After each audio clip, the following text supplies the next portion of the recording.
प्रभु यीशु मसीह का जीवन और उनके उपदेशों में पवित्रता और आध्यात्मिकता का गहरा महत्व है। उन्होंने मानवता को प्रेम, दया और क्षमा का पाठ पढ़ाया और इस दृष्टिकोण से व्यभिचार के विषय पर भी उनके विचार स्पष्ट हैं। यीशु ने कहा कि जिस व्यक्ति ने किसी के प्रति बुरी दृष्टि डाली है वह पहले से ही अपने दिल में व्यभिचार कर चुका है। यह विचार हमें बताता है कि केवल शारीरिक कार्य ही नहीं बल्कि मन की अवस्थाओं का भी महत्व है।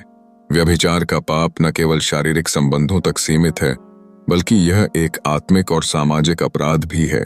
बाइबल के अनुसार यह पाप न केवल व्यक्ति के लिए बल्कि समाज के लिए भी हानिकारक होता है। जब लोग अपनी प्रतिबद्धताओं से मुंह मोड़ते हैं तो यह परिवार और समुदायों में विघटन पैदा करता है। इसलिए यीशु के उपदेशों में पवित्रता का आदान प्रदान और निष्ठा को बनाए रखना अत्यंत महत्वपूर्ण है। जब हम व्यभिचार के पाप की चर्चा करते हैं तो बाइबल में यह स्पष्ट रूप से लिखा है कि यह न केवल ईश्वर की नज़र में बड़ा पाप है बल्कि यह आत्मा के लिए भी विनाशकारी है। इस पाप के परिणाम स्वरूप व्यक्ति का आत्मविश्वास, उसके संबंध और उसके जीवन का उद्देश्य प्रभावित होता है।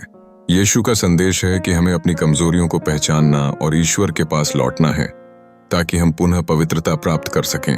ध्यान देने योग्य है कि यीशु हमेशा जज करने के बजाय प्रेम और दया का आह्वान करते हैं। उन्होंने यह भी बताया कि हम सभी पापी हैं और हमें सभी को क्षमा करनी चाहिए। इसलिए व्यभिचार के विषय में केवल दंड की बात नहीं होनी चाहिए बल्कि हमें उद्धार एवं प्रायश्चित की संभावना के बारे में भी सोचना चाहिए। प्रेम के इस दिशा में बढ़ना हमें एक दूसरे के प्रति अधिक सहिष्णु और दयालु बनाता है।